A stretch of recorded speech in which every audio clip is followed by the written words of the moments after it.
Hi Booktube! Welcome to another video. Here are my SOCMED links for all your readings. I do book talk, book reviews, and other bookish stuff here in Booktube. Before we start with the unboxing, I would like to give a shout out to Luisity. Thank you Luisity for being an active commenter and for the support that you have given to my videos and to all the Filipino booktubers in general. More power to your channel. Let's now go to our quarantine book haul. For today, we will be doing an unboxing.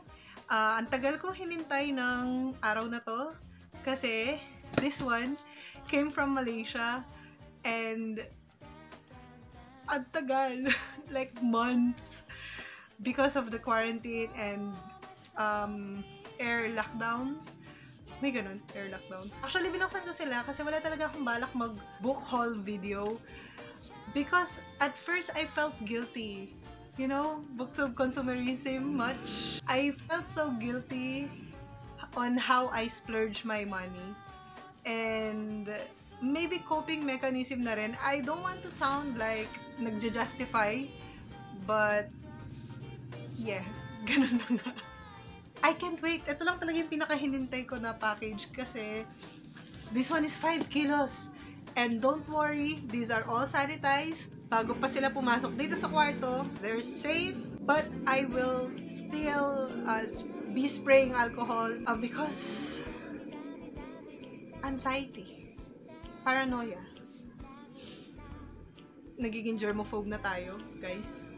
But, yeah, what else? The stores. Sino ba hindi fan ng ng second-hand books Philippines dito sa Facebook? Ayan, most of these second-hand books doon sila galing. Some are from Instagram. I'll be just linking the stores where I have bought them, kung saan ko sila nabili. Mount Cloud Bookshop is becoming one of my favorite bookshops here in the Philippines. That's because their Filipiniana section is so rich. Medyo may kamahalan because they're brand new and because they are rare titles. But I still recommend them.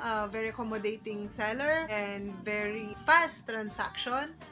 So, I really enjoyed ordering from them. Nakaka-addict na. May bago na tayong ngayon, bisyo, no? Ayan, hanapin ko na lang siguro sila and then I will be linking them below in the description box. So, check them out. If you're looking for bookshops online, most of these books are bought because of Wikaton because na-realize ko na wala pala ako masyadong Filipino written books.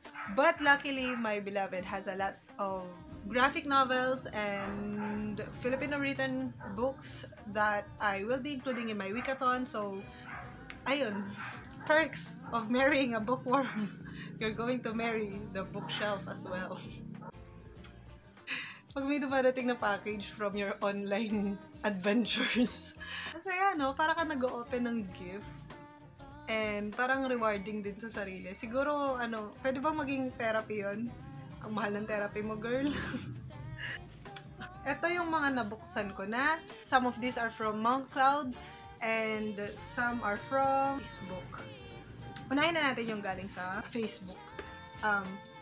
This one, Ghost Girl, is actually a trilogy. First book is Ghost Girl and the second book is Homecoming.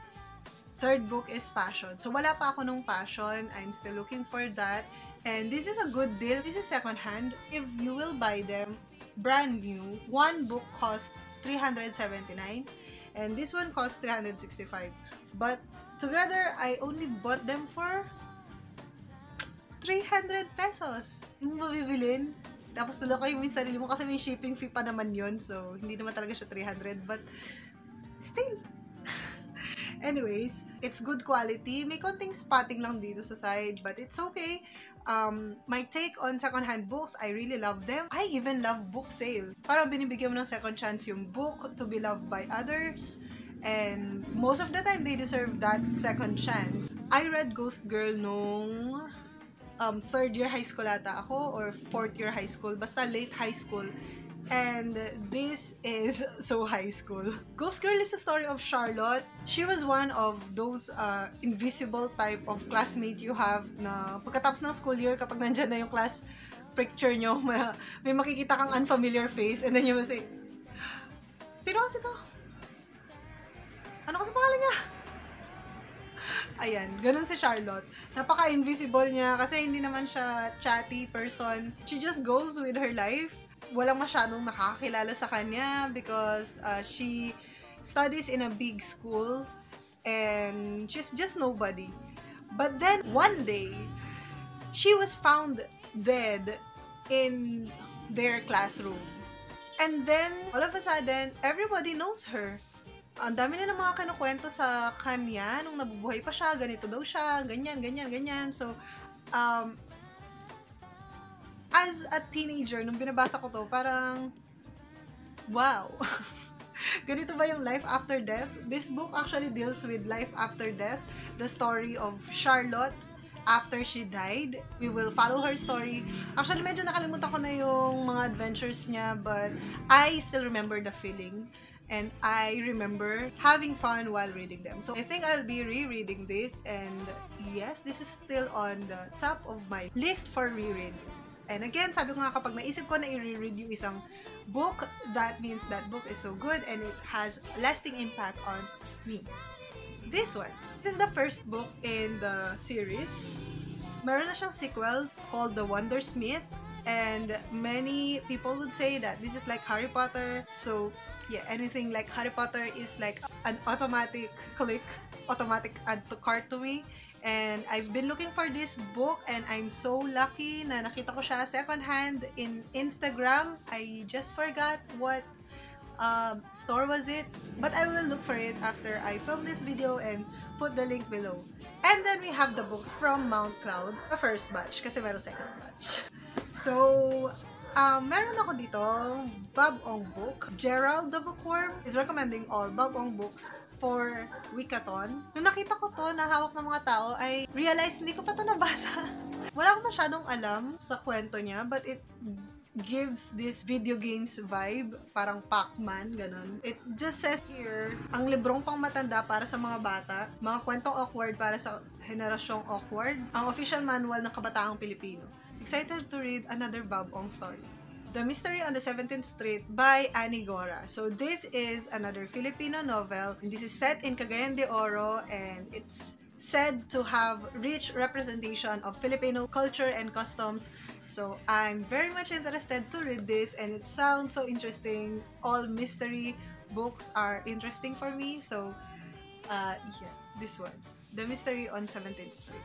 Siguro because ito yung wordplay ng channel ko, which is Quilling Time. Quilling Time actually came from the word killing time, like when you pass the time, you do something, and that for me is reading and other productive stuff / self-care. So when I say quilling time, it means for me that you pass the time in the most you way. Kung anong gusto mong gawin sa time mo, nobody will dictate it for you. So it's like me time. And when you do me time, you're going to parang record. So, nung nakita ko yung book na to, I instantly clicked it and add to cart. Killing Time in a Warm Place. This is set in the Marcos regime, growing up in martial law, Philippines. It reflects yung struggle nung time na yon, and that is interesting. For a millennial like me, hindi tayo masyado educated pagdating nung panahon ng martial law because we were children back then, and media has a lot of influence on us. Yeah, now I realize we must educate ourselves, read articles, reliable articles, and this one is a reliable source for fiction that reflects yung era na yon, yung struggle, yung Manila Hovel, and all those upheavals during the Marcos regime. So yeah, I think this will be a good read. Interesting. Next one is For My Beloved. That is The Underpass. So this is a graphic novel. It has 4 stories. This is a compilation of many renowned Filipino graphic artists and writers. We have here our maestro Jerry Alangilan of the graphic literature in the Philippines. We have here The Sim by Jerry Alangilan. Rest in peace, idol. Katumbas features Kadasig, his this hot warrior of the goddess of death, and I really like Kadasig. He's so cool. And we have here The Clinic, written by Budgetan and Kadjo Baldissimo, author and illustrator of 13 series. So, this is really interesting, it's dark, and it makes us proud. Meron tayong 4 na parcel. Let's start. Well, hindi to chronological order. Kung ano lang ma-pick up ko. So, una tayo dito. This is from Mount Cloud. Ayan, suki. So, Mount Cloud, this is a graphic novel ata.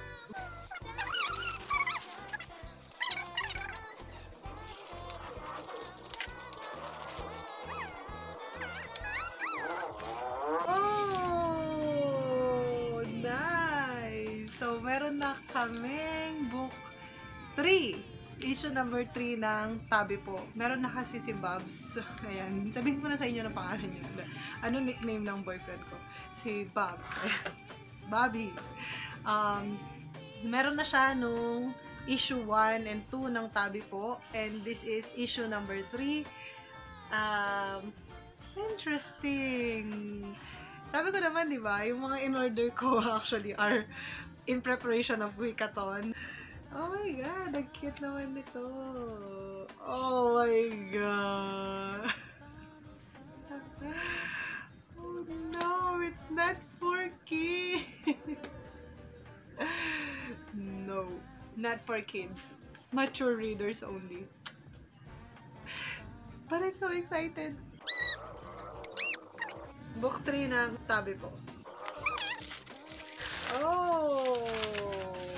The Children of Bathala. Ito, kay Bobby to. Kay Bobby din naman to. Pero, sabi ko nga, when you marry a bookworm, you marry his bookshelf. So, yeah! Conjugal properties. Children of Bathala is written by Arnold Are. If you're familiar with the mythology class, ayan, parang ganun yung datingan. Actually, wala pa akong idea talaga. Hindi ko pa nabasa yung mythology class. Although I'm planning to read that for the Wikathon, talaga hinintay ko pa talaga yung August para lang doon. So, yeah, maybe sasama ko dito sa TBR. Ang ganda! Ang ganda! Buksan natin. Siguro pag okay na yung wedding namin and all, I will have a bookshelf tour dun sa apartment kung saan namin nilipat yung half of our book collection.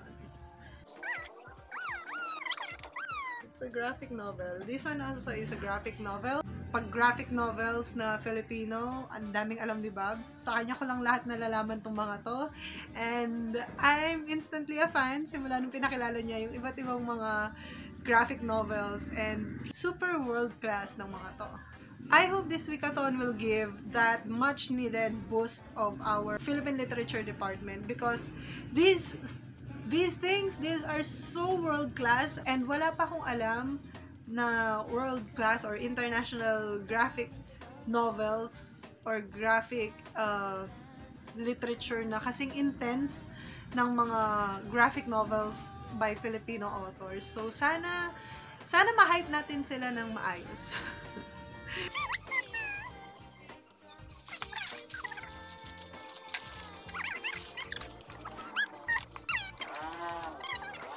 Thank you. You're welcome. Nakita ko to sa Facebook, if I'm not mistaken. Yeah, Facebook. Nakita ko siya sa Facebook, second-hand book Philippines, I think.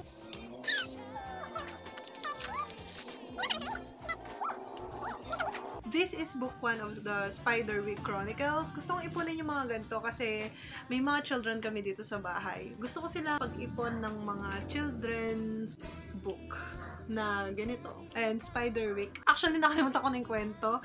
But, if I remember correctly, meron siyang parang vibe ng... meron siyang parang vibe ng series of unfortunate events plus Chronicles of Narnia, mga ganun. I need to reread this bago ko ipahiram or ibigay. Spiderwick Chronicles, I think, if I remember correctly, meron siyang 5 books. It has been so long. High school pa ata ako or elementary nung na-publish to. Kailan ba na-publish to? Ano ba malala? Oh, 2003. 2003. LM. Oh, yeah. LM. Elementary pa ako. Tapos, pero nabasa ko siya nung high school kasi nga hindi naman talaga ako, as a child, di talaga ako nagbabasa. Kasi nga nung bata ako, feeling ko, mga mayayaman lang yung mga nagbabasa kasi we couldn't afford to buy books then. Like, bibili mo pa ng libro, pwede mo na lang kainin, di ba? To survive the day. But now, since I have found out and discovered the magic of reading and its effect and its benefits to the children, gusto ko mas maraming mga bata yung magbasa pa and maging accessible din sa kanila yung literature na hindi nila isipin yung tulad ng inisip ko dati na pang mayaman lang ang reading or pang matalino lang, ganun. Sad Girls by Langlive. This is the only novel that I know na sinulat ni Langlive because I know Langlive as a poet and her husband also, I know him as a poet. So, excited akong basahin to. And, nabili ko lang siya ng second hand. Everything here is like, magkano nga ba to? Basta mura lang to. Basta mura lang to. It's like half the price nung original price niya nung brand new. And it's actually in good condition. May konting dent lang siya dito. But, siguro kung lalagay mo lang siya sa mga tall books with it, magpa-flatten naman. Oh, meron siyang free bookmark. Oh, nice. Look, oh. Oh, diba? Meron siyang free bookmark. So, perforated siya. Pwede siyang i-cut so that meron kang bookmark. Sana hindi na sila masira kasi na-alcohol natin yung mga libro.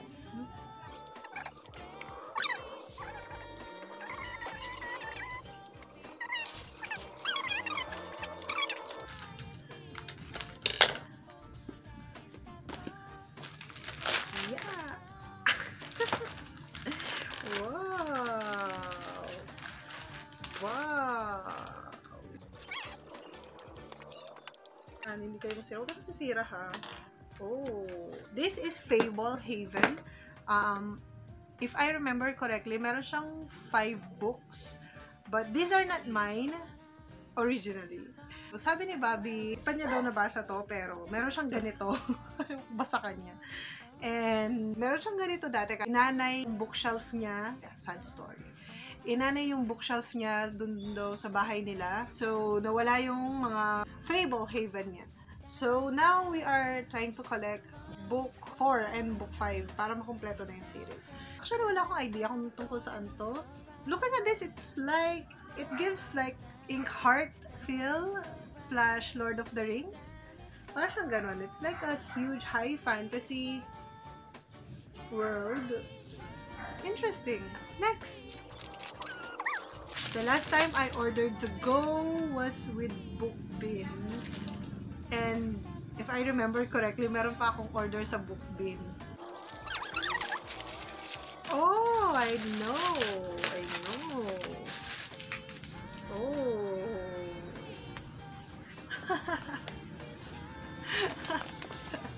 I know.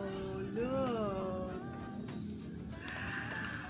Private Marty Galang, 39th Angeles Dive Bombers, Philippine Mech Force. Alam nyo na to. Alam na this. Alam natin to.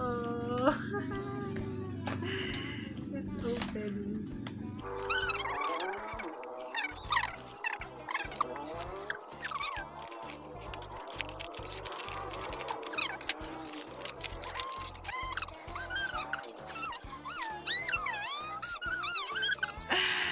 So, this is Tablay by Katrina F. Olan. This is actually an order by Babs, but saka na rin. Oh, it's written in English. This is like a sci-fi fantasy book. This is set in Intramuros. This is 136 years in the future, and if you want a detailed video about Tablay, I am strongly recommending one of my favorite Filipino booktubers nowadays, INFP Bookworm. This is her channel. I will leave a link below. Check out her channel. She's so cool. Her videos are so great, and yeah, I'm an instant fan. And meron siyang video about Tablay, and I really got interested after watching her video because I'm all about Philippine folklore. Mekatikbalang are just my thing. So, art to cart agad yan. So, now let's go to our book excess. So, yung book excess natin, this is actually the partner of Big Bad Wolf. It's a huge warehouse sale of books where books are sold 50% off to 80% off to 90% off. And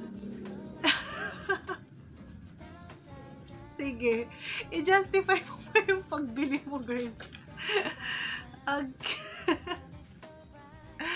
Ang saya, no? Ako lang masaya pag may bagong books. Alright, so itabi muna natin itong mga to. Ha? Yeah. Ayan, this is 5 kilos. 5 point something kilos. Shipped from Malaysia. Feeling balikbayan box.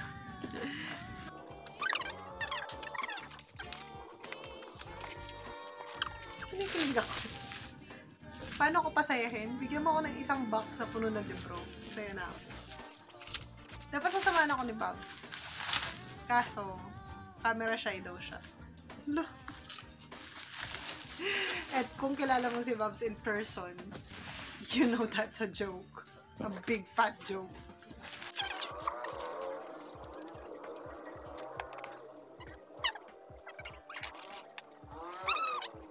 It's been months. In-order ko ata to. Summer? May or April? Kailan ba in-order? Basta. It's been months.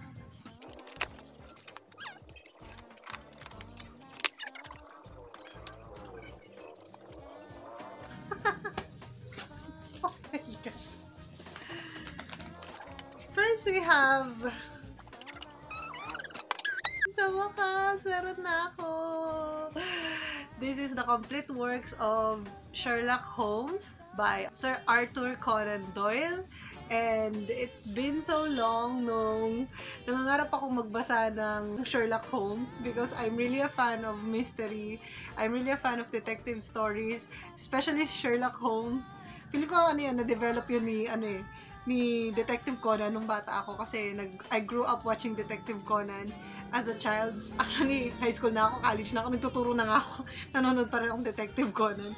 And, yeah, Sherlock Holmes, lalo na yung Sherlock Holmes ni Benedict Cumberbatch that inaabangan natin lahat ang susunod na season. Kailan ba susunod na season dun? Alam mo ba? Pero, yeah. Meron na ako! I'm so happy! Nasinta kita. Right, bubuksan na nga natin. Hindi natin siya bubuksan kasi hindi pa natin siya babasahin. Wikaton muna, wikaton. Oo, kaya siya mabigat kasi puro hardbound. Blood of Olympus, this is book 5 of the Heroes of Olympus series after Percy Jackson.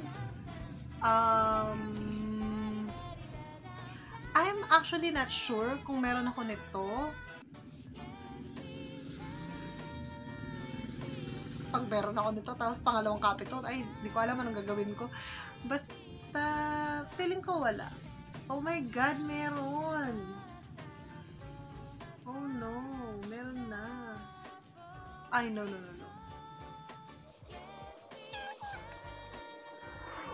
Sana wala. Kasi meron na ako nito, tapos nung nag-Big Bad Wolf kasi, kulang or I'm not sure, baka sa ibang araw siya nalagay. So, yung iba meron ako. I think meron akong 3 Heroes of Olympus, but I'm not sure kung anong books yung mga yun. Just going to check later.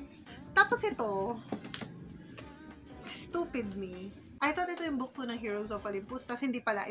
Ibang series pala siya. Oh my gosh. Anyways, ayan, so mali. Tas hindi ko na nabawi. So ipunin ko na lang yung mga Trials of Apollo. I like Apollo from Percy Jackson. Kung siya yung same Apollo that we're talking about here, then maybe I will also enjoy this. So yeah. So these are 2 of Rick Riordan's books. I'm going to check lang kung meron pa ako dito. Rick Riordan. We have the 3 books of Kane Chronicles. Saan hindi kayo masira? Huwag kayo masisira, ha? 3 books of the Kane Chronicles. Ang ganda ng cover, di ba? These are actually the new cover, I think. This is book 1, book 2, and book 3. We have here the Red Pyramid. We have the Throne of Fire and the Serpent's Shadow. And Kane Chronicles is about Egyptian mythology. Yep, it's Egyptian. And my darling Bobby is also a fan of mythology, kaya yan, nagko-collect din kami ng mga mythology books. So we have here Kane Chronicles by Rick Riordan. Grimm's Fairy Tale. Ito yung mga totoong version ng mga Disney fairy tales na alam natin, like Briar Rose or Sleeping Beauty, Red Riding Hood, yung mga ganun. So ito yung totoong version. Yung gory, yung morbid, the dark version.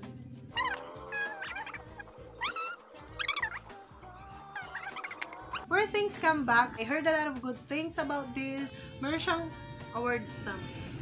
So, sana. Pero hindi lahat na may award. Worth it. It's still politics.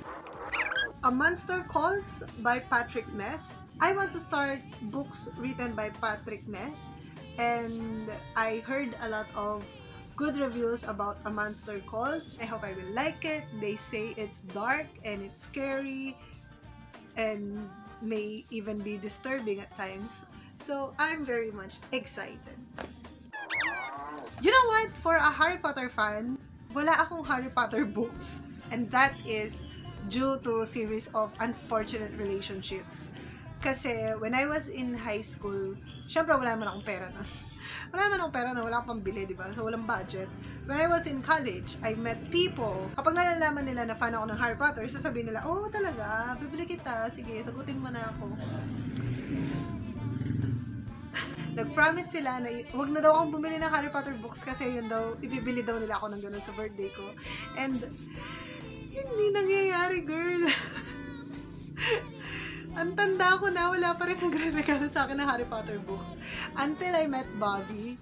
And, eto na naman, sinabi na naman niya yun na huwag daw akong bibili ng Harry Potter books. Ibibili daw niya ako ng set, yung naka-treasure chest. Pag magkasama daw kami ng bahay.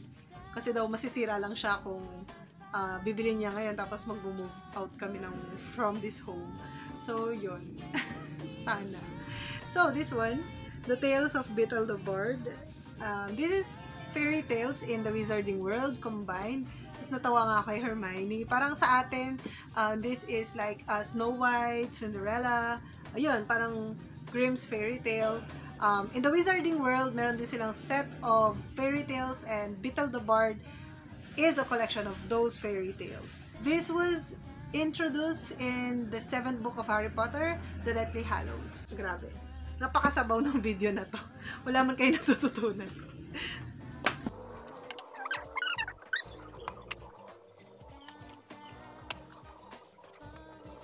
The thing about Jellyfish, I heard somebody in the Booktube Philippine community na nag-recommend nito. I'm just not sure kung sino siya, but this is one of her favorite books. I got interested na maganda yung book na to and marami kang matututunan and it gives a lot of feels, kaya I would like to give it a try.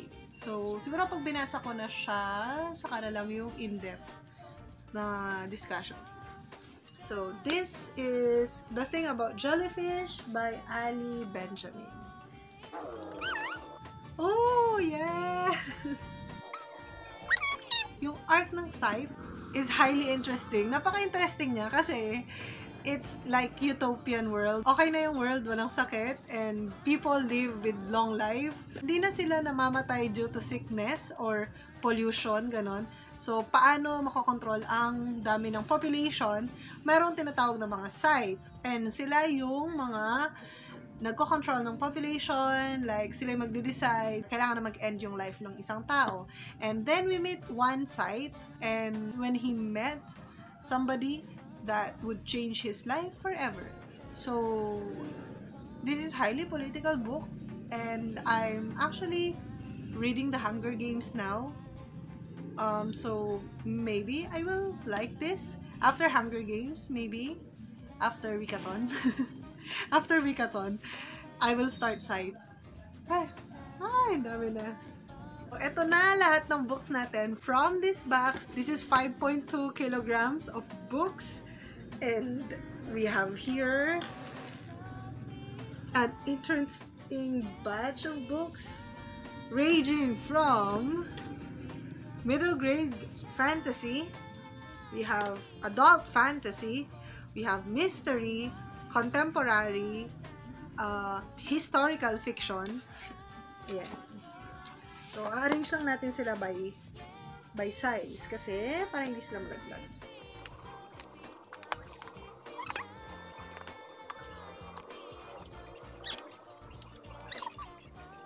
So here are all the books that we have bought this quarantine, and the reason why we're #broke but happy.